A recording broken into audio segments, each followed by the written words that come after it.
ভারতের বর্ধমানের আমনগর গ্রামে 1948 সালে জন্ম নেয় এক ফুটফুটে শিশু। বাড়ির সব লোকজন মিলে খুশি হয়ে তার নাম রাখলেন মানিক। মানিকের বয়স 1 বছর হওয়ার পরেই বাড়ির লোকজন খেয়াল করতে শুরু করলেন মানিক অন্য সব বাচ্চাদের থেকে একটু আলাদা। মানিক তখন এমনভাবে হাঁটতে পারে যেটা দেখে সবার মনে হতে থাকে কেউ তাকে ধরে ধরে হাঁটা শেখাচ্ছে। এই বয়সের বাচ্চারা সাধারণত এমন সুন্দর করে হাঁটতে পারে না। এর কিছুদিন পরে পরিবারের লোকজন আরও একটা জিনিস খেয়াল করল, মানিক সবসময় একা একা খেলা করে, কারোর সাথে তেমন মেশে না, এবং যখন সে খেলা করে মনে হয় সে তার আশেপাশের কারোর সাথে কথা বলে, এবং সে একটা অন্যরকম ভাষায় কথা বলে যা পরিবারের কেউ বুঝতে পারে না। মানিককে এই ব্যাপারে পরিবারের লোকজন কিছু জিজ্ঞেস করলে সে এড়িয়ে যেত সবসময়। এভাবে কেটে যায় কয়েক বছর। মানিকের বয়স যখন 5 বছর, তখন সে তার মায়ের সাথে নানার বাড়িতে বেড়াতে যায়। সেখানে গ্রাম সম্পর্কে তার এক মামা খুব অসুস্থ, তারা সবাই মিলে তাকে দেখতে যায়। মানিক যখন সেই বাড়ির গেট দিয়ে ভেতরে ঢোকে তখন সে তার মাকে বারবার বলছিল এই বাড়িতে একটা সমস্যা আছে। সে ছোট, তাই তার কথা কেউ পাত্তা দিচ্ছে না। তখন তারা তার মামার রুমে যায়, দেখেন তিনি বিছানার উপরে শুয়ে আছেন।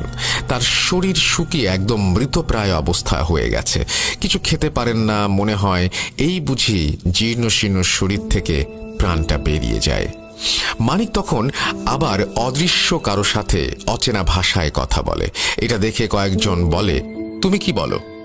মানিক বলে, আপনাদের এই বাড়িতে একটা সমস্যা আছে, কিন্তু তারা কেউ গায়ে লাগায় না। এরপরে তারা বাড়ি থেকে চলে যায়, কিন্তু সেই বাড়ির অসুস্থ লোকটা আরও শুকিয়ে যেতে থাকে।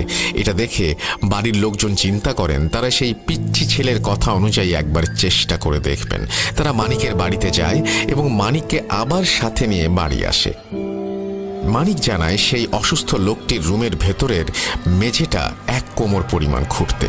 বাড়ির লোক তার কথা মতো মেঝেতে খোঁড়ার সাথে সাথে একটা পিতলের হাঁড়ি দেখতে পান, সেটার মাঝে 5টি লোহা লাল কাপড় দিয়ে পেঁচানো। মানিক তখন সেগুলো খুলে ফেলে নষ্ট করে ফেলে এবং নিকট আত্মীয় কেউ এই কাজ করেছে সেটা বলে। সেই লোকটাকে ব্ল্যাক ম্যাজিক করা হয়েছে। তারা অনেকভাবে জানতে চাইলেও মানিক তাদের জানায়নি কে এই কাজটি করেছে। এভাবে আরও কিছু ছোট ঘটনার মধ্য দিয়ে কেটে যায় অনেকগুলো বছর। দেখতে দেখতে মানিকের বয়স তখন প্রায় 25 বছর। মানিক ঠিক আগের মতোই রয়ে গেছে। দিনের বেশিরভাগ সময় সে রুমেই কাটায়, একা একা অন্য ভাষায় অদৃশ্য কারো সাথে কথা বলে। মানিকের গ্রাম থেকে 2 গ্রাম পরে এক সন্ধ্যায় এক অদ্ভুত ঘটনা ঘটে। কয়েকটি ছোট ছেলে মেয়ে একটা ফাঁকা মাঠে মাটির পুতুল বানিয়ে খেলা করে। প্রতিদিনের মতো সেদিনও কয়েকজন ছেলে মেয়ে খেলা করছিল। এক মেয়ে বাচ্চা পুতুল বানানোর জন্য মাটি শেষ হয়ে যায়। সে অপর এক বাচ্চার কাছে যায়। সে মাটি না দিয়ে তাকে মাঠের পাশে একটা অনেক পুরনো গাছের নিচে মাটি আনতে বলে।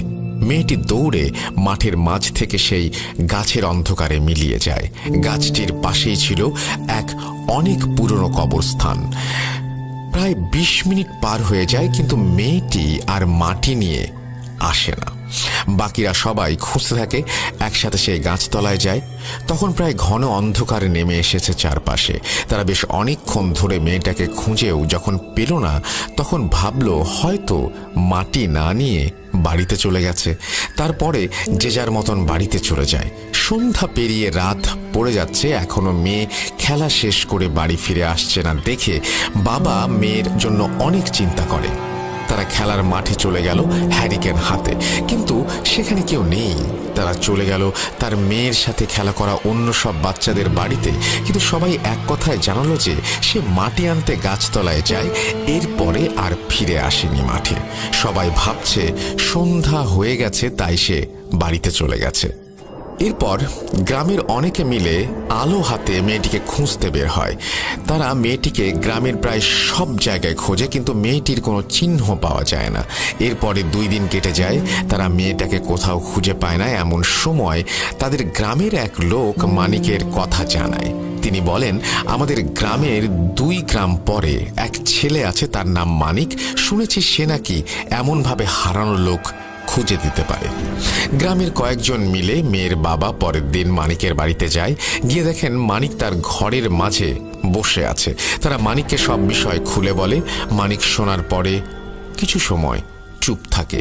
এরপরে সবার সামনে সে অন্য একটা ভাষায় পাশে কিছু কথা বলে। মানিক যেদিক হয়ে কথা বলছিল সেদিকে কেউ ছিল না।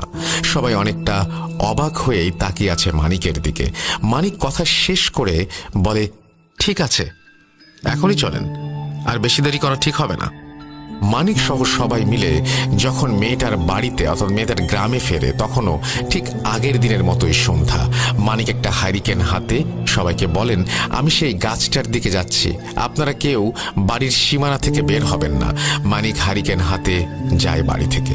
এরপরে মানিক সেই গাছের নিচে যেতেই দেখে মেয়েটি সেই গাছের একটা বড় ডালের ওপর উল্টো হয়ে ঝুলে আছে। দেখে মনে হচ্ছে পায়ের দিকে কিছু দিয়ে বেঁধে নিচের দিকে ঝুলিয়ে রাখা হয়েছে, কিন্তু আসলে মেয়েটি বাতাসে ভাসমান অবস্থায় রয়েছে। মাই গড! মানিক কিছু পরে গাছের দিকে ফু দিতেই মেয়েটি আস্তে আস্তে মাটিতে নেমে আসে। মেয়েটি তখন গভীর ঘুমে আচ্ছন্ন। মানিক মেয়েটিকে যখন কোলে তুলে নেয়, ঠিক তখনই চারপাশে প্রচণ্ড জোরে বাতাস শুরু হয়। আশেপাশের গাছগুলোর মাথাগুলো যেন এপাশ ওপাশ করে মাটি ছুঁয়ে যাচ্ছে। মানিক সেই বাতাসের মাঝেই মেয়েটিকে নিয়ে বাড়ির দিকে হাঁটা দেয়। একটা দমকা বাতাস এসে দপ করে মানিকের হাতের হ্যারিকেনটা নিভিয়ে দেয়, আর পেছন থেকে একজন বয়স্ক মহিলা কণ্ঠ ভেসে আসে, তুই এখানে মেয়েকে নিয়ে যেতে পারবি না, ওকে রেখে যা, ও আমার। মানিক চিৎকার করে বলে, পারলে নিয়ে যাস। মানিক মেয়েটিকে কোলে করে সেই প্রবল ঝড়ের মাঝে থেকে মেয়েটির বাড়িতে চলে আসে। মেয়ের বাড়ির লোকজন মেয়েকে দেখে অনেক খুশি হয়।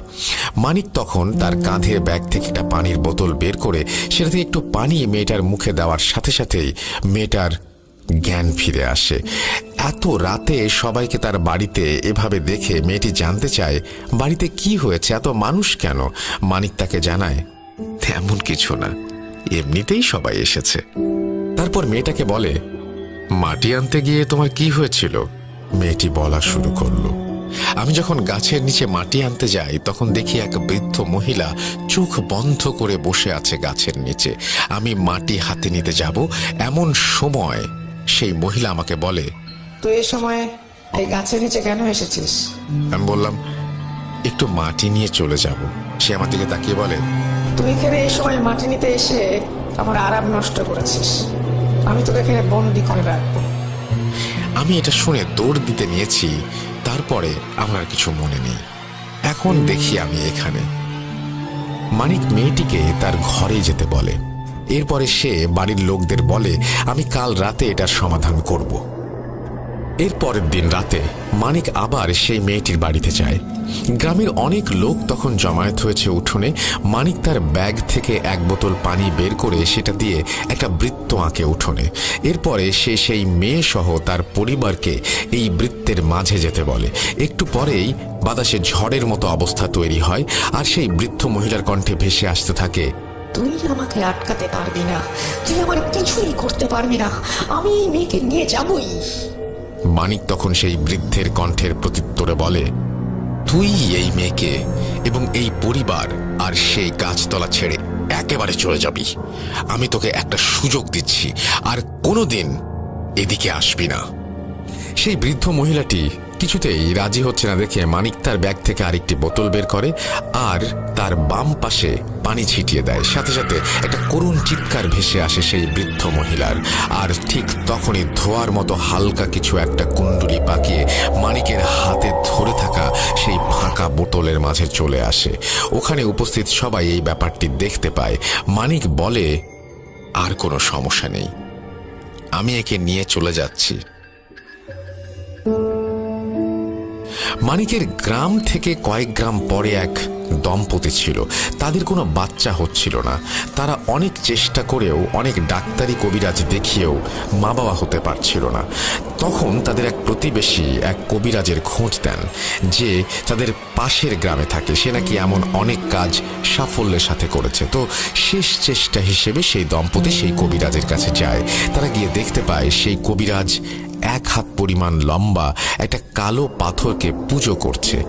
তারা কবিরাজকে গিয়ে তাদের ইচ্ছার কথা জানায়।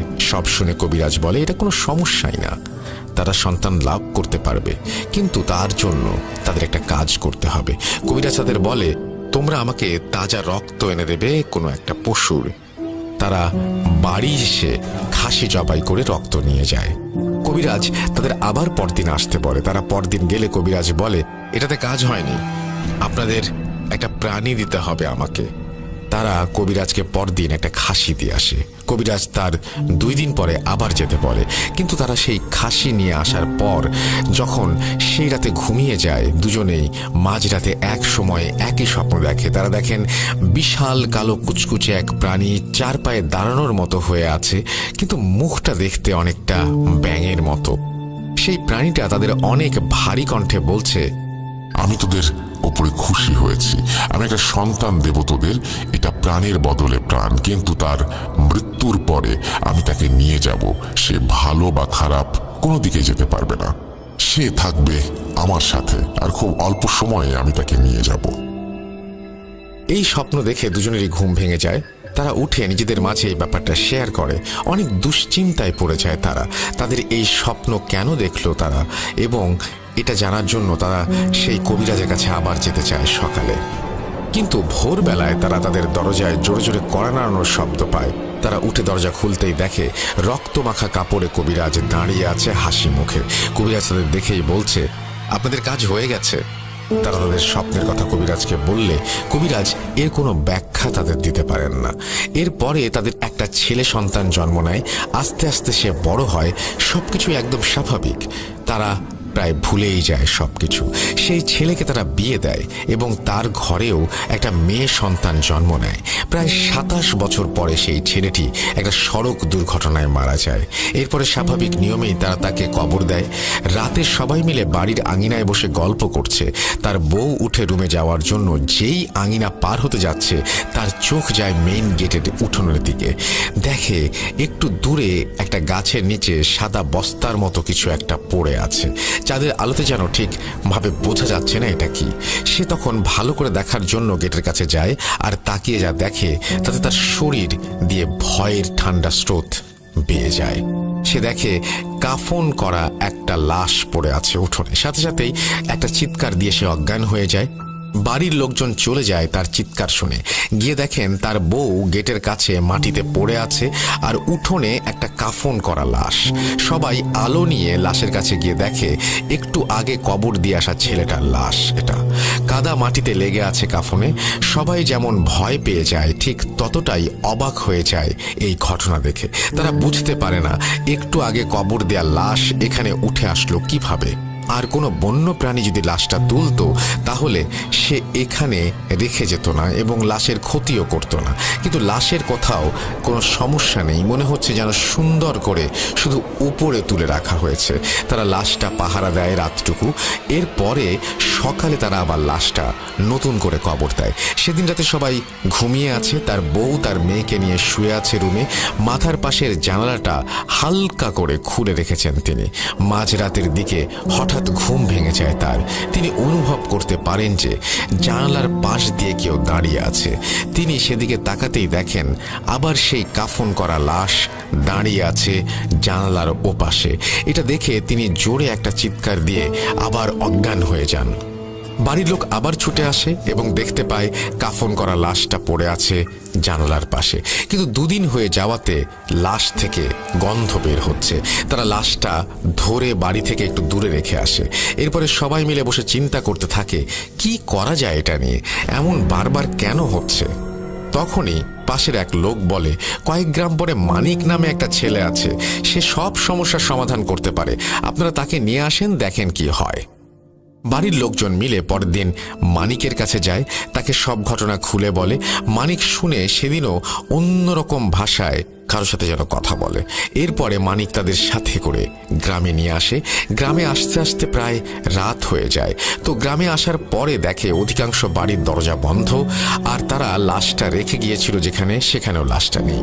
তাদের এক প্রতিবেশী বাড়িতে জানালা খোলে এক বৃদ্ধ বসে আছে রুমে হারিকেন জ্বালিয়ে। দেখতে পায় তারা, তাদের দেখে সেই বৃদ্ধ হাত নাড়িয়ে ডাকতে শুরু করে। তারা বৃদ্ধের কাছে গেলে তিনি জানান, আপনারা যাওয়ার পর যেই সন্ধ্যা হয়েছে তখন গ্রামের অনেকেই দেখতে পায় লাশটা তাদের উঠোনে পড়ে আছে।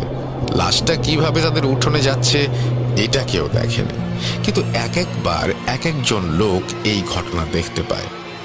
এরপরে গ্রামের কয়েকজন মিলে 10টি গ্রামের পাশে একটা শুকনো ডোবার মাঝে ফেলে দিয়ে আসে, তার ওপরে কিছু ডালপালাও দিয়ে আসে। মানিক সহ বাকি সবাই সেই ডোবার কাছে যায় লাশটি দেখতে এবং দেখে লাশটি পড়ে আছে। মানিক তাদের বলে, আপনারা বাড়ি চলে যান, এই লাশের ব্যবস্থা করছি। বাইরে যা কিছু হোক না কেন আপনারা দরজা খুলবেন না, বের হবেন না। এরপরে সবাই বাড়ি চলে যায়। তার একটু পরেই সবাই শুনতে পায় বাইরে প্রচন্ড রকমের ঝড় শুরু হয়েছে, বাতাসের তোড়ে যেন সবকিছু ভেঙে যাবে। প্রায় ঘন্টা খানেক পরে মানিক এসে তাদের ডাকে উঠোনে। ততক্ষণে ঝড় একদম থেমে গেছে। সবাই দরজা খুলে বাইরে বের হয়ে দেখে মানিকের পুরো শরীরে কাদা লেগে আছে। দেখে মনে হচ্ছে মানিক সেই লাশের সাথে ধস্তাধস্তি করে এসেছে। এরপরে মানিক তাদের বলে, আমি লাশটা কবরে রেখে আসছি, আপনারা আসেন, এটা আবার মাটি দিতে হবে। সবাই যে লাশটি কবরে শোয়ায়, কিন্তু লাশের অবস্থা খুব খারাপ। কাফনের মাঝে মনে হচ্ছে কুচকে জড়সড় হয়ে আছে লাশটা। তারা আবার নতুন করে লাশটি কবর দেয়। এরপর সবাই বাড়ি চলে যায়। মানিক তাদের জানায় আর কোনো সমস্যা হবে না। পরে আর কোনো সমস্যা হয়নি, একদম সবকিছু স্বাভাবিকভাবে চলতে থাকে। এরপর 1 বছর পরে সেই লোকের বউ একটা অদ্ভুত স্বপ্ন দেখে। তিনি দেখেন বিশাল দেহের কালো 4 পায়ে একটা প্রাণী তাকে বলছে, তোরা কাজটা ভালো করিসনি। আমি বলেছিলাম তোর স্বামীকে আমার সাথে থাকতে হবে, কিন্তু তোরা তা করিসনি। এর জন্য তোদের অনেক অনেক ভুগতে হবে। পরদিন সকালে সেই ছেলের বাবা মার কাছে এসে এই স্বপ্নের কথা বললে তারা জানান তারাও রাতে একই স্বপ্ন দেখেছে, আর তার ছেলে কিভাবে হয়েছে এটাও তার বউকে জানায়। আর খাসি বলি দেওয়ার রাতের সেই স্বপ্নের কথাও তারা জানায়। এরপরে তারা সেই কবিরাজের খোঁজ নিতে শুরু করেন, কিন্তু তাকে আর কোথাও খুঁজে পাওয়া যায় না। এরপরে তারা বেশ কিছু সমস্যার সম্মুখীন হন। রাত তারা ঠিকমতো ঘুমোতে পারেন না। প্রায় রাতে সবাই একই স্বপ্ন দেখেন। প্রাণীটা মোটা গলায় বারবার বলে, তোরা কাজটা ঠিক করলি না, তোদের ভুগতে হবে। এরপরে শুরু হয় নতুন এক সমস্যা। তাদের ঘরের চালে মনে হয় একটা কিছু দৌড় দিচ্ছে এ পাশ থেকে ও পাশে। রাতে ছোট ছোট পাথর ফেলা হচ্ছে চালের ওপর। এমন এক রাতে তারা ঘুমিয়ে আছে, এবারও তারা সেই প্রাণীটির স্বপ্ন দেখতে পায়। কিন্তু সমস্যা বাধে, তাদের স্বপ্ন ভেঙে গেলেও তারা প্রাণীটিকে তাদের ঘরের চালের ওপর দেখতে পায়। দেখে তাদের ঘরের এক পাশের চাল ভাঙা, সেখানে বসে সেই কালো কুচকুচে প্রাণীটা, রক্তের মতো লাল চোখ যেন জল করছে। প্রাণীটা তাদের বলে, আমি তোদের সবাইকে মেরে ফেলবো, এটাই হবে আমার একমাত্র শান্তি। এরপরে প্রাণীটা চলে যায়। সকালে তারা দেখে তাদের ঘরের এক পাশে অনেকটা জায়গায় চাল ভাঙা। তাদের প্রতিবেশীরাও তাদের বলে, রাতে কি হয়েছিল? তোমাদের বাড়ি থেকে প্রচুর আওয়াজ আসছিল, মনে হচ্ছিল কেউ কিছু দুমড়ে মুচড়ে দিচ্ছে। তারা সবকিছু খুলে বলে। গ্রামের অনেকেই আবার মানিককে ডেকে আনতে বলে। তারা আবার মানিকের কাছে যায় এবং সব ঘটনা খুলে বলে। মানিক তাদের নিয়ে বাড়িতে চলে আসে। বাড়িতে এসে মানিক তাদের বলে, আপনারা আজ পাশের বাড়িতে থাকবেন আর আমি থাকবো আপনাদের বাড়িতে। কথার মতো মানিক রাতে তার বাড়িতে শুয়ে পড়ে। মাঝরাতে মানিক খেয়াল করে সেই প্রাণীর মতো দেখতে একটা অবয়ব এসে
নিয়ে গ্রামে ফিরে যায়।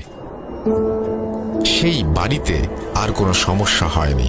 এরপর জানা যায় এই ঘটনার কিছুদিন পরে ধলা ঘুমের মাঝেই মারা যায়। আর 2000 সালের পরে কোনো এক রাতে মানিক তার নিজের ঘর থেকে উধাও হয়ে যায়। সে কোথায় গেছে, আদৌ বেঁচে আছে কিনা, এটা জানা যায়নি। মানিকের পরিবার এখনো আছে। তার ছেলে কলকাতায় একটা চাকরি করে। এই ঘটনাটি মানিকের ছেলের বন্ধু অভিজিতের কাছ থেকে শোনা। তিনিও কলকাতায় চাকরি করেন। অনেক ধন্যবাদ প্রিয় লিসেনার সৌমিকদা, এত সুন্দর করে একটা ঘটনা আমাদেরকে উপহার দেওয়ার জন্য। Thank you very much Tanvi Tushar, welcome back. And আশা করছি এখন থেকে আপনাকে রেগুলার পেয়ে যাব, আপনি আর মিস করবেন না। আমাদের আসলে আরো অনেক ঘটনা রয়েছে এবং সেগুলো আমরা শোনাবো। তার আগে বলি আমাদের ইমেল অ্যাড্রেসটা হচ্ছে russell.booth.com@gmail.com। আপনার নাম, ঠিকানা এবং ফোন নাম্বার সহ আপনার জীবনে ঘটে যাওয়া বা আপনার জানা সেরা ঘটনা লিখে পাঠিয়ে দিন আমাদের কাছে। ঘটনার শুরুতে অবশ্যই উল্লেখ করুন যে ঘটনাটা আপনি স্টুডিওতে এসে শেয়ার করতে চান, নাকি আপনি চান আপনার ঘটনা আমরা পড়ে শোনাই। ফেসবুক পেজ ভিজিট করতে ভুলবেন না, www.facebook.com/russell.স্বাধীন। আমরা চলে যাব আমাদের পরবর্তী ঘটনায়।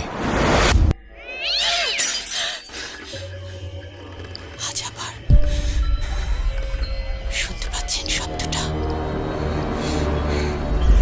ভয়ের আরেক নাম ভূত.com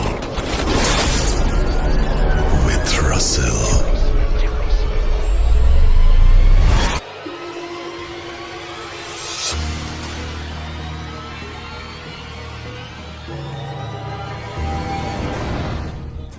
ইয়েস, ভয়ের আরেক নাম ভূত.com। আপনারা সবাই জানেন আমি রাসেল আছি আপনাদের সাথে। আর ঘড়িতে সময় রাত 12:33।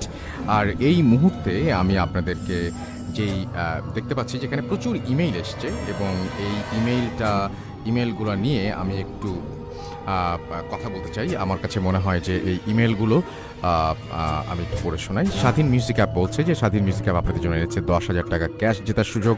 স্বাধীন মিউজিকের মাসিক প্ল্যান পারচেস করলেই আপনি পেয়ে যেতে পারেন 10,000 টাকা। এছাড়াও এখন থেকে খুব সহজেই বিকাশের মাধ্যমে স্বাধীনের মান্থলি প্ল্যান অ্যাক্টিভ করলেই আপনার বিকাশ অ্যাকাউন্টে পৌঁছে যাবে 50% ক্যাশব্যাক। এছাড়াও আমি দেখতে পাচ্ছি হাবিবুর রহমানের এখানে মেসেজ রয়েছে। এখানে রয়েছে মাহাতির নিলয় আছেন আমাদের সাথে, এমডি জাকিরুল ইসলাম আছেন আমাদের সঙ্গে দেখতে পাচ্ছি। এছাড়াও মাহাতির সহ আরও অনেকে, এমডি ফাহিম সহ আরও অনেকে। এবং আজকে আমাদের খুব বেশি রকমের লিসেনার থাকার কথা নয়, কারণ অনেকেই আজকে নিউ ইয়ার সেলিব্রেট করছেন। এনিওয়েজ, আমরা চলে যাব আমাদের পরবর্তী ঘটনায়। আশা করছি যে এই ঘটনাটি আপনাদের ভালো লাগবে।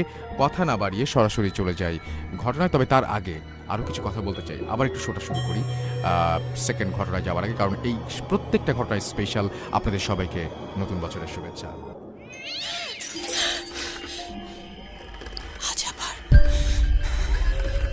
শুনতে পাচ্ছেন শব্দটা?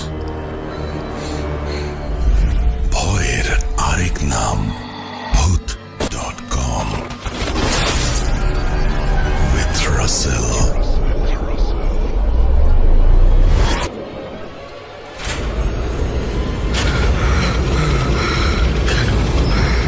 কেন তুমি আসো? আমি শুধু তোমার সাথেই থাকতে চাই। তুমি চলে যাও, চলে যাও, প্লিজ চলে যাও। ভূত.com with Russell। লিখেছেন, আমি সেভাবেই পড়ে শোনানোর চেষ্টা করছি।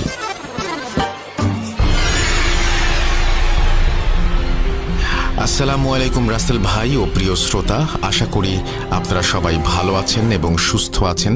আমি মোস্তফা আলম রোমান, বর্তমানে ভূত.com-এর একজন মডারেটর হিসেবে নিয়োজিত আছি। আজ আমি আপনাদের সাথে যে ঘটনাটি শেয়ার করব সেটা আমাদেরই একজন লিসেনারের পাঠানো। বর্তমানে তিনি সৌদি আরবের একজন প্রবাসী, তার নাম মোহাম্মদ বুরহান আহমেদ। গত 81তম এপিসোডে প্রতিশোধ নামক চমৎকার ঘটনাটি নিয়ে আমাদের সাথে শেয়ার করেছিলেন। আজও তিনি আমাদের জন্য রোমহর্ষক একটা হৃদয় বিদারক ঘটনা পাঠিয়েছেন। ঘটনাটি বোরহান ভাই আমাকে ঠিক যেভাবে বলেছেন আমিও ঠিক সেভাবেই লেখার চেষ্টা করছি। আসসালামু আলাইকুম, আমার নাম মোহাম্মদ বুরহান আহমেদ। আমি বর্তমানে সৌদি আরবের একজন প্রবাসী। 2014 সালে চাকরির সুবাদে সৌদিতে পাড়ি জমালেও সেখানে পরিচিত বলতে তেমন কেউ ছিল না।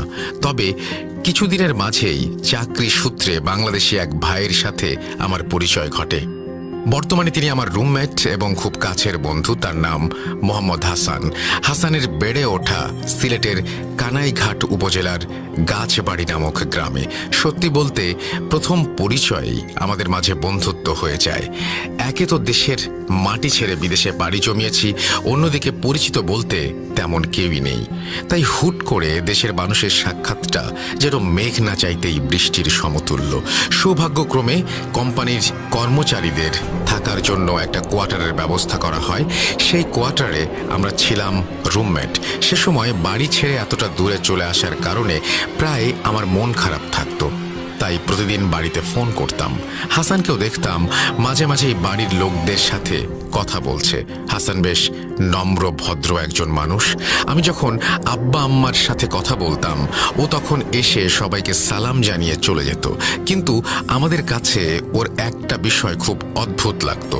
ও যখন ওর বাড়ির লোকদের সাথে কথা বলতো তখন আমি যদি কাছে গিয়ে ওর বাবা মাকে সালাম জানানোর কথা বলতাম তখন ওর হাসি মুখটা মুহূর্তেই কেমন যেন মলিন হয়ে যেত। প্রথম কয়েকদিন ব্যাপারটা লক্ষ্য না করলেও আস্তে আস্তে বিষয়টা আমার নজরে পড়ে।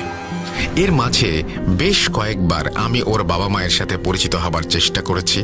অনেকবার বলেছি ওর বাবা মার সাথে কথা বলিয়ে দেবার জন্য, কিন্তু হাসান বিষয়টা কোনো না কোনোভাবে এড়িয়ে গিয়েছে। এমনই এক উৎসব মুখর দিনে আমি আব্বা আম্মার সাথে কথা বলা শেষে পাশের রুমে গিয়ে দেখি হাসান তার পরিবারের মানুষদের সাথে কথা বলছে।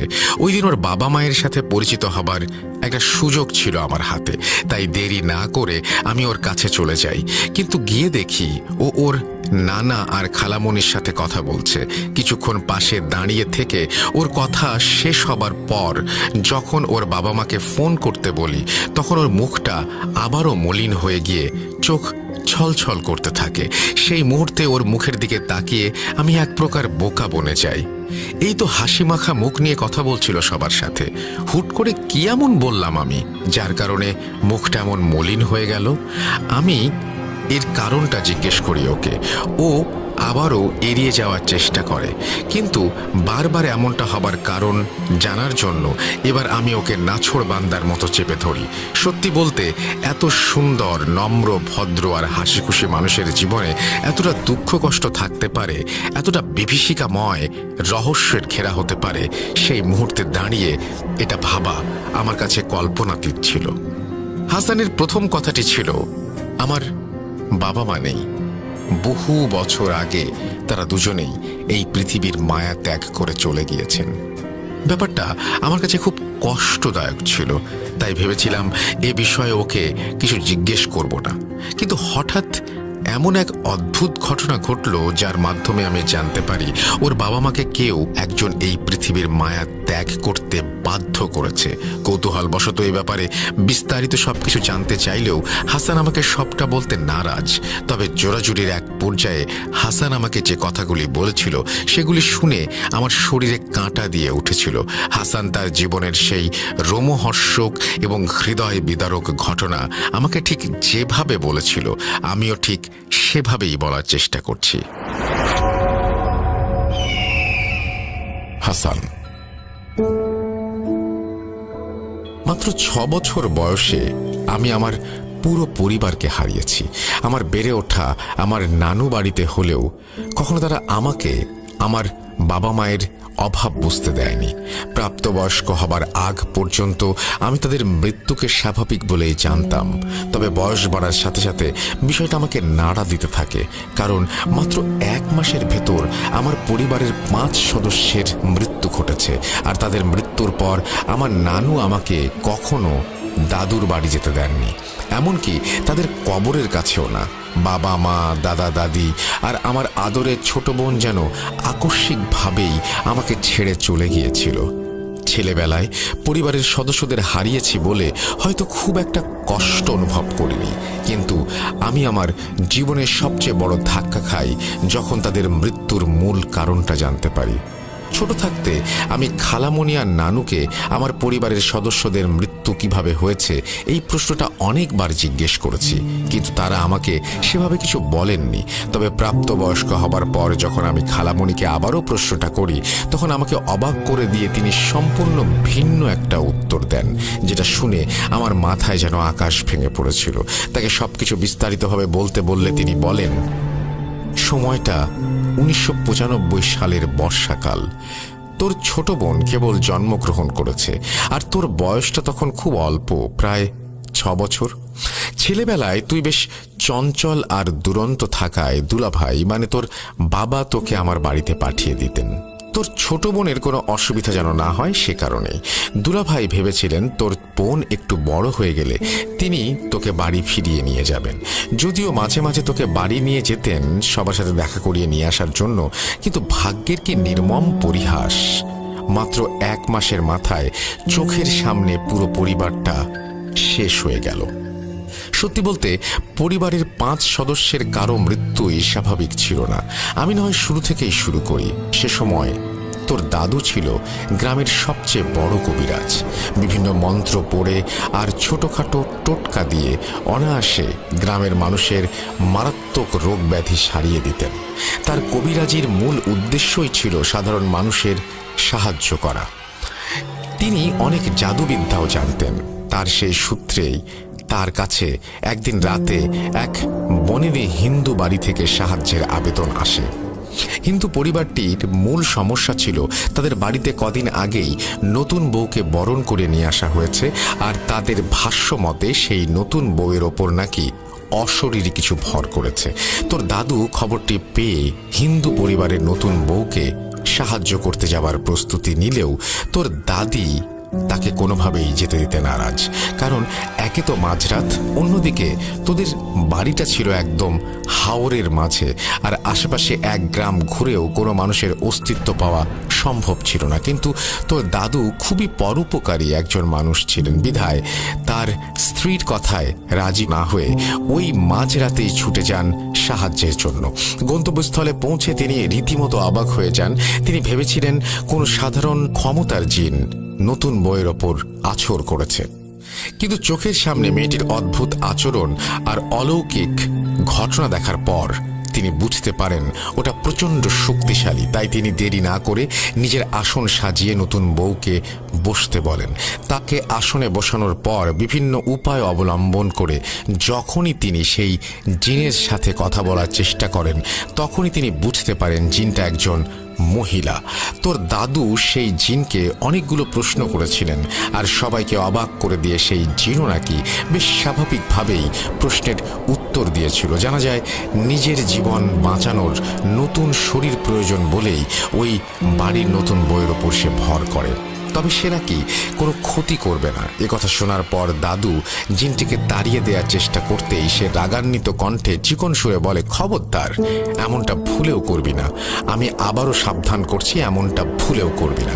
আমি এই মেয়েটির শরীর থেকে নিজের জীবন বাঁচাতে চাই। মৃত্যুর আগ পর্যন্ত আমি ওর শরীর থেকে কখনোই যাব না।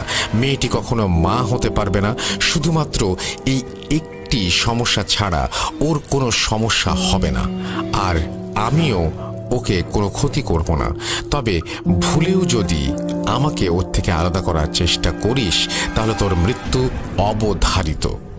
মহিলা জিনটির কাছ থেকে এমন হুমকি পাওয়ার পর দাদু সেই বনেদি পরিবারের কর্তার কাছে গিয়ে বলেন, মশাই, আপনি তো সবই শুনলেন, জিনটা মেয়েটার ক্ষতি করবে না। এখানে একটাই সমস্যা, আপনার বৌমা কখনো মা হতে পারবে না, আর ওকে ছাড়তে উভয়কেই বড় ধরনের সমস্যার সম্মুখীন হতে হবে। তাই ব্যাপারটি নিয়ে আপনি একটু ভেবে দেখবেন।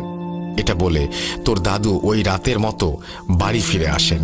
মাঝখানে বেশ কিছুদিন কোনো সমস্যার দেখা না দিলেও হঠাৎ এক বিকেলে আবারও সেই হিন্দু বাড়ি থেকে সাহায্যের আবেদন জানানো হয়। সেখানে এও বলা হয় যে মা হতে পারবে না জেনে নতুন বউ নাকি নিজের গলায় দড়ি দিতে গিয়েছিল।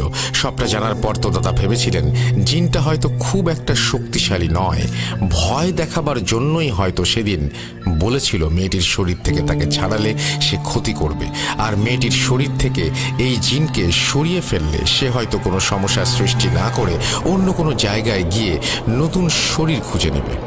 এ কথা ভেবে মেয়েটিকে বাঁচানোর জন্য তোর দাদু উদ্বুদ্ধ হলেন এবং তিনি শ্বশুরকে কিছু জিনিসের ব্যবস্থা করতে বললেন, যেমন একজন বিধবা মহিলার শাড়ি, শ্মশানের সদ্য পোড়ানো লাশের ছাই, ওই মেয়েটির সিঁদুর সহ আরও কয়েকটি জিনিসগুলো সংগ্রহ হবার পর তোর দাদিকে সবটা জানিয়ে ঘটনাস্থলে যেতে চাইলে আবারও তোর দাদি তাকে বাধা দেন, কিন্তু কোনো সমস্যা হবে না এই আশ্বাস দিয়ে তোর দাদু ওনাদের বাড়িতে গিয়ে উপস্থিত হন এবং সব জিনিসগুলো নিয়ে নিজের আসর সাজিয়ে জিন ছাড়ানোর কাজ শুরু করেন।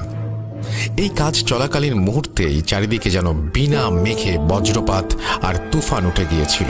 অনেক চেষ্টা আর লড়াইয়ের পর যখন কাজটা প্রায় শেষের দিকে, তখন মহিলা জিনটি নাকি অত্যন্ত ক্রুদ্ধ হয়ে বলে ওঠে, আজ হয়তো তুই আমাকে ওর থেকে আলাদা করে দিবি, কিন্তু আমি শপথ নিচ্ছি তোর বংশকে আমি নির্বংশ করে ছাড়ব।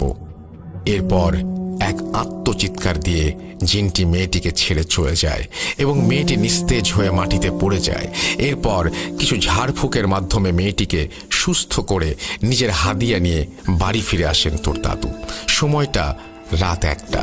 বাড়ি ফেরার পর সব ঘটনা শুনে তোর দাদাকে গোসল করে আসতে বলেন। সে সময় বাড়িতে তোর দাদা দাদি, তোর মা, ছোট বোন আর আমি ছিলাম। তোর বাবা তখন সিলেটে কোনো এক কোম্পানিতে চাকরিরত ছিল। পাশের রুমে আমরা সবাই ঘুমাচ্ছিলাম। তোর মা, তোর ছোট বোন এক রুমে, আমি অন্য রুমে। হঠাৎ প্রচণ্ড জোরে আপুর চিৎকার শুনে আমি পাশের রুমে ছুটে গিয়ে দেখি তোর নবজাতক বোন বিছানা থেকে নেমে অদ্ভুতভাবে হেঁটে বেড়াচ্ছে আর হাসছে। আপুর চিৎকার চেঁচামেচিতে তোর দাদা দাদিও ছুটে আসেন।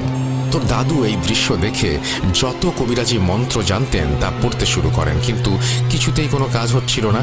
এদিকে দাদুর মন্ত্র পাঠ শুনে তোর ছোট বোন এক ঘর থেকে অন্য ঘরে হাসতে হাসতে দৌড়াচ্ছিল। দৃশ্যটা তোর মা আর সহ্য করতে না পেরে একটা সময় অজ্ঞান হয়ে যায়। বিষয়টা আমরাও সহ্য করতে পারছিলাম না, শুধু অঝরে কাঁদতে কাঁদতে আর্তনাদ করছিলাম। ঠিক তখনই তোর দাদু বুঝতে পারেন এই মহিলা জিনের কাজ। ও এসেছে আর পিছু নিয়ে ও আমাদের বাড়িতে এসেছে। তোর দাদু এই কথা বলতে হঠাৎ করে ঘরের বাইরে থেকে কুকুরের ডাক শুনতে পান, তবে আওয়াজটা ছিল একদম অস্বাভাবিক রকমের। সবচেয়ে অদ্ভুত ব্যাপার হলো সে সময় বাড়িতে কোনো কুকুর ছিল না। তাহলে এই কুকুরটি এলো কোথা থেকে? সবাই মিলে বাইরে গিয়ে দেখে বিশাল আকৃতির অদ্ভুত দেখতে কুকুর আমাদের উঠোনের মাঝে দাঁড়িয়ে আছে। তোর দাদু বুঝতে পারেন এই মহিলা জিন একা নয়, সে তার আরো সঙ্গী নিয়ে এসেছে আমাদের ওপর আক্রমণ করতে। অদ্ভুত এই দৃশ্যগুলো দেখে তোর দাদি আমাদের ইসলামের যত দোয়া দরুদ জানতেন তা পড়তে শুরু করেন, কিন্তু ঠিক সেই মুহূর্তেই তোর ছোট বোন এক ঘর থেকে অন্য ঘরে দৌড়াদৌড়ি করতে করতে হঠাৎ করে মাটিতে লুটিয়ে পড়ে।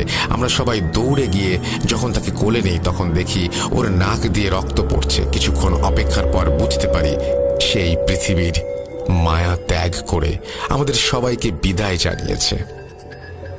নাতনির মৃত্যু দেখে তোর দাদি চিৎকার করে কাঁদতে শুরু করেন আর তোর দাদা স্তব্ধ হয়ে যান। আমিও কেমন বাকরুদ্ধ হয়ে গিয়েছিলাম, না কোনো কথা বলতে পারছিলাম, না কাছে গিয়ে কাউকে সান্ত্বনা দেওয়ার মতো শক্তি খুঁজে পাচ্ছিলাম। অনেকক্ষণ বাকরুদ্ধ হয়ে বসে থেকে স্বাভাবিক অবস্থায় ফিরে এসে তোর বাবাকে খবরটা জানাই। রাতটা কোনোভাবে কাটিয়ে দেবার পর সকালে তোর বাবা এলে সেও স্তব্ধ হয়ে যায়। তবে অবাক করা বিষয় হলো রাতে যে কুকুরটা এসেছিল সেটাকে দিনের বেলাতেও আমরা দেখতে পেয়েছি, আর সেটা ছিল একদমই অদ্ভুত রকমের। রাতে আমরা উঠোনে সেরকম কিছু লক্ষ্য না করলেও সকালে উঠে দেখি উঠোনের একদম মাঝখানে গর্ত করা। গর্তটা দেখে কিছু একটা কবরের মতো মনে হচ্ছিল। ব্যাপারটা দেখে আমরা একটু ঘাবড়ে যাই। একটা সময় গোসল জানাজা শেষে তোর বোনকে বাড়ির পাশেই কবর দেয়া হয়। পরিবারের সবচেয়ে আদরের সদস্যকে হারিয়ে আমরা সবাই দিশেহারা হয়ে গিয়েছিলাম। অনুভূতিটা কেমন ছিল তা কখনো বলে বোঝানো সম্ভব নয়। এত কিছুর পরেও, এত বিপদের পরেও বিপদ আমাদের পিছু ছাড়ছিল না। পরদিন রাত হতেই বাড়ির চারপাশে যেন তুফান উঠে গেল। এই বুঝি লন্ড ভণ্ড করে দেবে সবকিছু। হঠাৎ করে বৃষ্টিও শুরু হয়ে যায় আর সেই কুকুরটা আবারও ডাকতে শুরু করে। আচমকা এই ঝড় তুফান আর বৃষ্টির ডাক শুনে তোর দাদু বুঝতে পারেন জিনটা আবারও এসেছে। উনি তখন দৌড়ে বাইরে চলে যান। বাইরে উঠোনে গিয়ে দাঁড়ানোর পর এক ঝলক বিদ্যুৎ চমকানোর আলোতে স্পষ্ট দেখতে পাই উঠোনের পাশে রাস্তার মাঝে কুৎসিত আর বিভৎস দেখতে এক মহিলার সাথে তোর ছোট বোন হাতে হাত রেখে দাঁড়িয়ে আছে। আর তোর ছোট বোনের চেহারাও তখন ঠিক তেমনই ছিল যেমনভাবে সে মৃত্যুবরণ করেছে। তার নাক দিয়ে তখনও টপ টপ করে রক্ত ঝরছে। এই দৃশ্য দেখে তোর দাদু কাঁদতে কাঁদতে চিৎকার করে অনুরোধ করতে থাকে, তুই তুই আমাকে ক্ষমা করে দে, আমি না জেনে অনেক বড় ভুল করে ফেলেছি। গতকাল আমার এত সুন্দর দেখতে নাতনিটাকে নিয়ে গেছিস, আর কি চাস তুই আমার কাছ থেকে? দাদুর এই অনুরোধগুলো আমরাও দাঁড়িয়ে শুনেছিলাম। আর সবচেয়ে আশ্চর্যের বিষয় কি জানিস, সেই সময় তুইও আমাদের পাশে দাঁড়িয়েছিলি।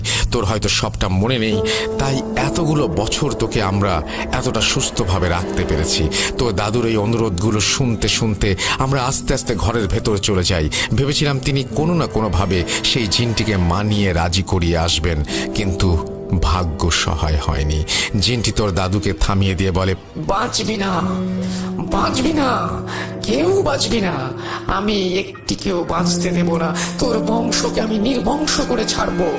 এরপর আচমকা বিদ্যুৎ চমকানিতে চোখের পলকে তারা উধাও হয়ে যায়। আর তোর দাদু আসে চিন্তিত আর বিষণ্ণ মুখ নিয়ে। সেই রাতে তিনি আমাদের কারো সাথে কোনো কথা বলেননি। পরদিন সকাল হতেই তিনি তোর বাবাকে ডেকে কাঁদো কাঁদো কণ্ঠে বলেন, বাবারে, অন্তিম সময়টা বোধহয় ঘনিয়ে এসেছে। আমার পক্ষে আমার বিদ্যা দিয়ে ওকে আটকানো সম্ভব না। তুই একটা কাজ কর, সবাইকে নিয়ে তোর শ্বশুর বাড়িতে গিয়ে ওঠ। আমি চাই না আমার কারণে আর কেউ বিপদে পড়ুক। শুধু তাই নয়, এই মুহূর্তে ওই বাড়িতে গিয়ে হাসানের সাথে বৌমার সময় কাটালে তার মন মানসিকতাও কিছুটা ভালো হয়ে উঠবে। তা তুই দেরি না করে আজই সবাইকে নিয়ে বেরিয়ে পড়। এ বাড়িতে এখন শুধু আমি আর তোর মা থাকবো। আর হ্যাঁ, আমি না ডাকা পর্যন্ত বাড়িতে ফেরার প্রয়োজন নেই। অনেক বোঝানোর পর তোর বাবা সবাইকে নিয়ে আমাদের বাড়িতে আসেন। বাড়ি আসার পর দু একদিন ভালোই কাটছিল, কিন্তু সে সময় মোবাইল ফোনের যুগ না হওয়ার কারণে প্রতিদিন তোর দাদা দাদির খোঁজ নিতে পারছিলাম না। কিছু লোক ছিল যারা প্রায় প্রতিদিনই ওই এলাকায় যাতায়াত করত। তাদের সাথে যোগাযোগ করেও তোর দাদা দাদির কোনো খোঁজ পাওয়া যাচ্ছিল না। এদিকে কোনো খোঁজ না পাওয়ায় আমাদের চিন্তাটা দিন দিন বেড়েই যাচ্ছিল। এমনই একদিন আমাদের এলাকার মানুষদের কাছ থেকে জানতে পারি তোর দাদুর বাড়ির ওখান থেকে নাকি প্রচণ্ড রকমের দুর্গন্ধ ছড়াচ্ছে। আর এক মাঝি নাকি সেখানে মাছ ধরতে গিয়ে ফিরে এসে এমনটা জানিয়েছে এলাকাবাসীকে। এ খবর পাওয়ার মাত্রই তোর মা, বাবা এবং আমার আব্বা মানে তোর নানা ভাই সেখানে ছুটে যান। এরপরের নির্মম আর মর্মান্তিক দৃশ্যগুলো বর্ণনাতীত। পরবর্তীতে আমি যতটুকু শুনেছি তাতে এটুকু বলতে পারি, তোর দাদা দাদিকে অনেক নির্মমভাবে হত্যা করা হয়েছিল। চোখ দুটো তুলে ফেলা হয়েছিল তোর দাদার, আর তোর দাদিকে আরও নির্মমভাবে মেরে ফাঁসিতে ঝুলিয়ে দেওয়া হয়েছিল। আরও আশ্চর্যের বিষয় ছিল, তাদের দুজনের জন্য আরও দুটো গর্ত করা হয়েছিল উঠোনের মাঝখানে, ঠিক যেমনটা তোর বোনের বেলায় হয়েছিল। এরপর তোর দাদা দাদিকে গোসল জানাজা শেষে বাড়ির পাশে একটা জায়গায় কবরস্থ করা হয়। এরপর তোর নানা সবাইকে ফিরিয়ে নিয়ে আসতে চাইলেও তোর বাবা আসতে রাজি হননি। ও বাড়িতে কিছু গরু, ছাগল, বাছুর থাকার কারণে তাদের দেখভালেরও একটা ব্যাপার ছিল। আর তাছাড়াও তোর বাবার ধারণা ছিল ওই মহিলা জিনের ক্ষোভ শুধুমাত্র তার বাবার ওপর ছিল, কারণ তার বাবার কারণেই নতুন শরীরটা তাকে ছাড়তে হয়েছে, বিধায় সে সবাইকে মেরেছে। এখন তার প্রতিশোধ নেয়ারও সময় শেষ হয়ে এসেছে। এখন কোনো প্রকার সমস্যা দেখা দেবে না, এটা ভেবে তোর বাবা বাড়ি থেকে বেরিয়ে যেতে চাইলে মায়ের মনটাও ঘুরে যায়। অনেক বোঝানোর পরেও সেখানেই তারা থেকে যায়। একটা সময় তাদের রাজি করাতে না পেরে আমরাও তোকে নিয়ে ফিরে চলে আসি। ফেরার পথে তুই অনেক কান্না করছিলি, হয়তো ওটাই তোর শেষ দেখা। কথাটা তুই আগে বুঝতে পেরেছিলি। ওই যে কথায় বলে, ছোট বাচ্চাদের সাথে ফেরেশতা বিরাজ করে। বাড়ি ফেরার পর কিছুদিন বেশ ভালোই চলছিল, কিন্তু প্রায় এক সপ্তাহ পর থেকে তোর বাবা মায়ের আর কোনো খোঁজ পাচ্ছিলাম না। ওই পুরনো ভয় আর আতঙ্ক যেন মনের এক কোণে বাসা বাঁধছিল, বেড়েই উঠছিল। একটা সময় আর না পেরে আব্বা তার কয়েকজন সঙ্গীকে নিয়ে তোর দাদার বাড়ির উদ্দেশ্যে রওনা দেন। গিয়ে যা দেখেন তা কখনো হয়তো তিনি কল্পনাতেও আনেননি। তার সবচেয়ে আদরের সন্তানের লাশটা পড়ে আছে নৌকার ওপর, আর তার জামাইয়ের লাশটা গোয়াল ঘরের ভেতরে। তোর দাদা দাদির মতো তাদেরকেও ঠিক ততটাই নির্মমভাবে হত্যা করা হয়েছে। ধারণা করা হয় বিপদের আশঙ্কা দেখে তারা হয়তো বাড়ি ছেড়ে পালাতে চেয়েছিল, আর ঠিক তখনই পেছন থেকে ওদের উপরে আক্রমণ করে বসে জিন। এবারও আশ্চর্যজনকভাবে উঠোনের মাঝ বরাবর আরো 2টি কবর অর্থাৎ গর্ত খোঁড়া হয়, যেটা দেখতে ছোট কবরের মতো। এই নির্মমতা কারো পক্ষে আর সহ্য করা সম্ভব ছিল না। তাই ওই দিন তোর বাবা মাকে কবর দেওয়ার পর সবগুলো গর্ত অর্থাৎ 5টা গর্ত একসাথে ভরাট করে দেয়া হয় এবং বাড়িটাও তালা বন্ধ করে দেয়া হয়। এরপর আর কেউ ওই বাড়িতে যায়নি। এখানে তোর একটা প্রশ্ন থাকতে পারে, সেটা হলো এত কিছুর পরেও কেন গ্রামবাসীদের কাছ থেকে সাহায্য পাওয়া যায়নি? সত্যি বলতে তারা অনেকেই সাহায্য করতে চেয়েছিল, কিন্তু গ্রামের প্রতিটা মানুষ তোদের বাড়ির এই বিষয়টা জানতো এবং প্রতিনিয়ত এটা নিয়ে ভাবতো তারা যদি সাহায্যের জন্য এগিয়ে যেত তাহলে তাদেরও মৃত্যু হতে পারে ভেবে তারা আর এগোয়নি। এমনকি যে হিন্দু পরিবারটিকে তোর দাদু সাহায্য করেছিল তারা সবটা জানা সত্ত্বেও সাহায্য করতে এগিয়ে আসেনি। এই সব কিছুর পর আমরা সবাই ভেঙে পড়েছিলাম। মাত্র 1 মাসের মাথায় চোখের সামনে পুরো পরিবারটা যেন শেষ হয়ে গেল।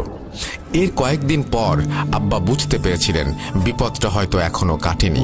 তুই আমাদের বাড়িতে থেকে বেঁচে গিয়েছিস ঠিকই, কিন্তু যে কোনো মুহূর্তে ওই জিনটা তোর ওপরে আক্রমণ করতে পারে।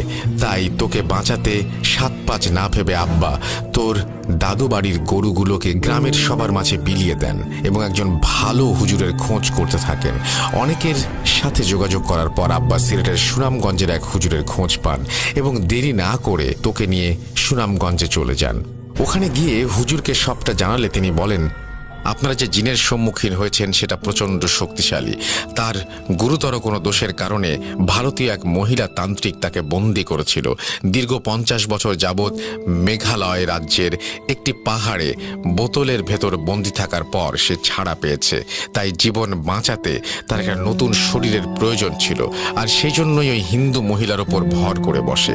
কিন্তু আপনার বেআই মশাই তাকে ওই মহিলার শরীর থেকে আলাদা করে দেবার জন্য ক্ষিপ্ত হয়ে ওঠে। জীবন বাঁচানোর জন্য আর হাতে মাত্র 1 মাস ছিল। এদিকে নতুন শরীরের অভাবে সে মৃত্যুর কোলে ঢলে পড়তে থাকে, আর ঠিক তখনই সে পণ করে মৃত্যুর আগে পরিবারটাকে শেষ করে দিয়ে যাবে, আর তাই সে সবাইকে মেরে ফেলতে চেয়েছে। তবে খুব একটা চিন্তার কিছু নেই, এতদিনে জিনটা হয়তো মারা গিয়েছে, হয়তো নতুন করে গাছের গোড়ায় বন্দী হয়ে গেছে। এখন সে হাসানের কোনো ক্ষতি করতে পারবে না। তারপরেও আপনারা হাসানের বিশেষভাবে খেয়াল রাখবেন এবং ওকে মাদ্রাসায় পড়াবেন। প্রাপ্তবয়স্ক হবার পর ওর ওপর থেকে বিপদটা সম্পূর্ণ কেটে যাবে। এরপর হুজুরের কাছ থেকে কিছু তদবির শিখে আব্বা নিয়ে আসেন। হুজুরের কথা মতো তোকে মাদ্রাসায় পড়ানো হয় এবং প্রাপ্তবয়স্ক হবার পর্যন্ত এই ঘটনার ব্যাপারে কাউকে কিছু জানানো হয় না। এখন তুই সম্পূর্ণ বিপদমুক্ত, কিন্তু সবটা জানার অধিকার এবং প্রয়োজন ছিল তোর। এটাই ছিল হাসানের খালামুনির কাছ থেকে শোনা তার রহস্যের জীবন ঘেরা কাহিনী।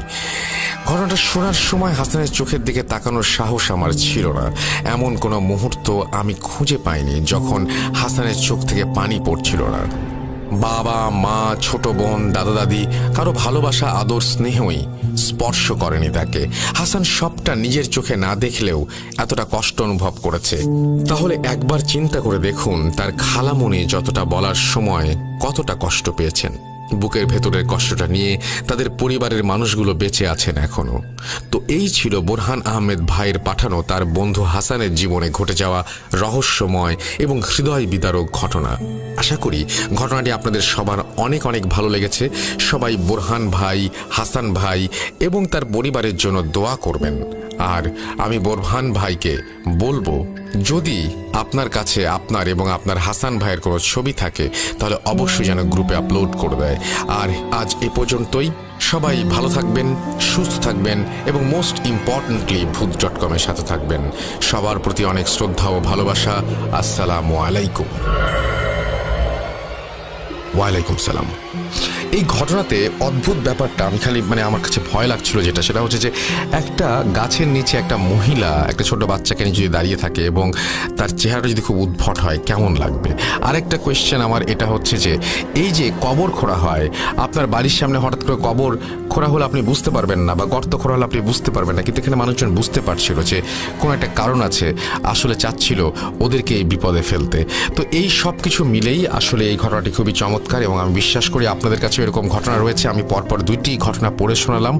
আপনারা যদি আমাকে চান যে আপনাদের জন্য অডিও ক্লিপ তো প্লে করবই, কিন্তু এরকম ঘটনা নিয়ে বারবার ফিরে যদি আসতে চাই তাহলে অবশ্যই আপনাদের সহযোগিতা দরকার। আর সেজন্য আমাদেরকে প্রচুর পরিমাণের ইমেইল করতে হবে। আমাদের ইমেল অ্যাড্রেস হচ্ছে russell.bhuth.com@gmail.com। আমরা চলে যাব আমাদের পরবর্তী ঘটনায়।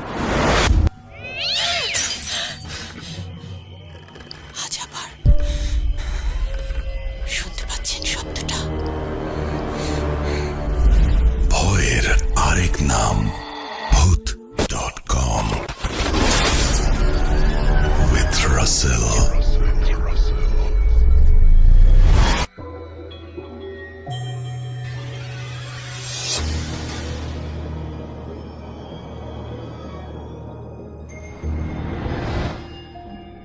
ঘড়িতে সময় রাত 1:03। আপনাদের সবাইকে আরও একবার স্বাগত জানাচ্ছি bhuth.com-এ এবং সেই সাথে আপনাদের সবাইকে জানাচ্ছি নববর্ষের শুভেচ্ছা, ইংরেজি নববর্ষের শুভেচ্ছা। আশা করছি সবাই ভালো আছেন, ভালোর দলে আছেন এবং আমাদের আজকের এই প্রোগ্রামটি, আমাদের আজকের এই এপিসোড 99তম এপিসোডটি আপনারা সবাই এনজয় করছেন এবং আপনাদের যে সমস্ত মেসেজ, আপনাদের যে সমস্ত কমেন্ট, সেটা দেখেও আমাদের মনে হচ্ছে যে আপনাদের ভালোই লাগছে। এখন আমি যেটা করতে চাই সেটা হচ্ছে সরাসরি আবারও ঘটনায় চলে যেতে চাই এবং এই মাত্র আমি দেখতে পাচ্ছি যে আমাদের কাছে কিন্তু আরও বেশ কিছু ঘটনা এখন এখানে রয়েছে এবং এই ঘটনার মধ্যে আমি দেখতে পাচ্ছি যে আমাদের সাথে রয়েছে সোহাগ, আরিফ এবং আরও অনেকের স্টোরি। তো আমি চলে যাব সরাসরি আমাদের ঘটনায়। আশা করছি যে এই ঘটনাগুলো আপনাদের ভালো লাগবে। চলুন কথা না বাড়িয়ে সরাসরি ঘটনায় চলে যাই। Spirit, be here with me.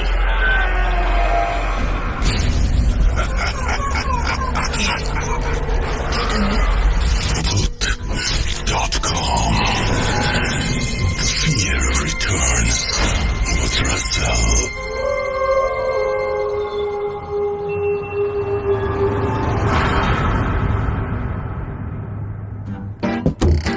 আসসালামু আলাইকুম লিসেনার, ওয়েলকাম ব্যাক অ্যান্ড সবাইকে ইংরেজি নববর্ষের শুভেচ্ছা। আশা করছি সবাই ভালো আছেন এবং ভালোর দলে আছেন।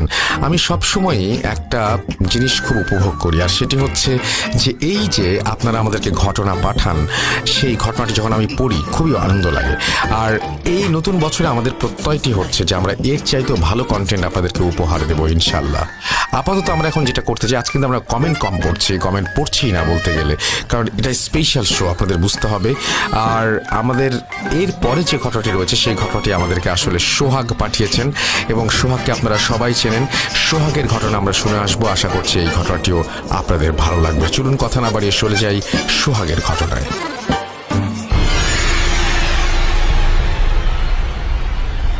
রাসেল ভাই এবং bhuth.com-এর সকল শ্রোতা এবং বন্ধুদের আমার পক্ষ থেকে জানাচ্ছি এই তীব্র শীতের উষ্ণ শুভেচ্ছা। আমি সোহাগ চক্রবর্তী যশোর থেকে আপনাদের সাথে আবারও সংযুক্ত হয়েছি হাড় হিম করা ভয়ের আরও একটি ঘটনা নিয়ে। আজকে যে ঘটনাটি আপনাদের সাথে আমি শেয়ার করব, আশা করছি এই ঘটনাটি আপনাদের অনেক বেশি পছন্দ হবে। ঘটনাটি আমার সাথে শেয়ার করেছেন লিটন নামের একজন। ঘটনাটি লিটন এবং তার বন্ধুর সাথে ঘটে যাওয়া একটি ঘটনা। সঙ্গত কারণে লিটন আমাকে অনুরোধ করেছেন যেন আমি ওই প্লেসটি সম্পর্কে বিস্তারিত বিবরণ না বলি, কারণ ওই স্থানে এখন অনেক লোকের বসতি। সো চলুন শুরু করি ঘটনাটি। লিটন এবং তার বন্ধু রাশেদ একদিন ঠিক করে তারা রাত্রে আলোকাটায় নদীতে মাছ ধরতে যাবে। লিটনের বাড়ি থেকে প্রায় 1.5 কিলোমিটার দূরে বড় একটি নদী আছে।